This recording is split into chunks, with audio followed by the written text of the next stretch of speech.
ఒక గ్రామంలో సుశీల అనే ఆమెకి సురేష్ అనే కొడుకు ఉన్నాడు. అతను చిన్నతనంలో ఒకనాడు పక్కవారింటిలో నుంచి తోటకూర దొంగిలించి తీసుకువచ్చి తల్లికి ఇచ్చెను. దానికి ఆమె ఆప్యాయంగా కౌగిలించుకుని మా నాయనే అని మెచ్చుకున్నది. అది ఏదో ఘనకార్యము అన్నట్లుగా ఆ పిల్లవాడు చాలా బాగున్నదని తలచి పొరుగు వాళ్ళ ఇళ్ళ ఇంటిలో నుంచి వస్తువులు తీసుకురావడం మొదలుపెట్టాడు. తల్లి తప్పని కూడా మందలించలేదు. అదే అవకాశంగా తీసుకుని రోజు స్కూళ్ళల్లో తన తోటి పిల్లల దగ్గర పెన్ను గాని పెన్సిల్ గాని పుస్తకం గాని దొంగతనంగా తీసుకురావడం మొదలుపెట్టాడు.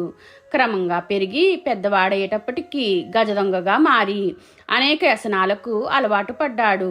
ఒకరోజు పోలీసులు ఇతన్ని పట్టుకుని పోవచ్చుండగా అతని తల్లి, అయ్యో తోటకూర నాడే, ఇది తప్పని చెప్పలేకపోయానే, చెప్పినట్లయితే నా కొడుకు ఇలాంటి వాడు కాకపోవును కదా అని దుఃఖించింది. కావున ఎప్పుడు దొంగతనము చేయరాదు.